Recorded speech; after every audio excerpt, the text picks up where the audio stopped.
ஸ்டாலின் பேசுகிறார், திராவிட முன்னேற்ற கழக தலைமையிலே அமைக்கப்பட்ட கூட்டணி கொள்கை கூட்டணி, எல்லாம் ஒரே கொள்கையா. அப்புறம் எதுக்கு தனித்தனி கட்சி வச்சிருக்கீங்க? ஒவ்வொரு கட்சிக்கும் ஒரு கொள்கை இருக்குது. அந்த கொள்கை இப்படிதான் அந்த கட்சி அவர்கள் வழி நடத்துவாங்க. இன்னைக்கு திமுக காங்கிரஸ் ஒரே கொள்கையா? திமுக கம்யூனிஸ்ட் ஒரே கொள்கையா? திமுக விடுதலை சிறுத்தை ஒரே கொள்கையா? சிந்திச்சு பாருங்க, வெவ்வேறு கொள்கை. ஆனால் திரு ஸ்டாலின் பேசுகிறார், திமுக தலைமையில் அமைக்கப்பட்ட கூட்டணிகள் ஒரே கொள்கையோட கட்சின்னு.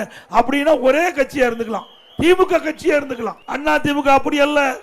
கொள்கை என்பது நிலையானது, கொள்கை என்பது நிலையானது. அந்த கொள்கையின்படிதான் அந்த கட்சி ஆட்சிக்கு வந்தா செயல்படும். அது அண்ணா திமுகவுடைய நிலைப்பாடு.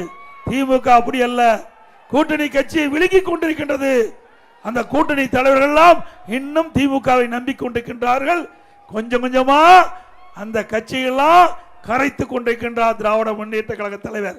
இன்றைக்கு திமுக தலைமையில் அமைக்கப்பட்ட கூட்டணி பல ஆண்டுகளாக இன்றைக்கு அவரோடு ஒட்டி கொண்டிருக்கின்றார்கள். திமுக செய்கின்ற தவறை எல்லாம் இந்த கூட்டணி கட்சிகள் சுமந்து கொண்டிருக்கின்றது.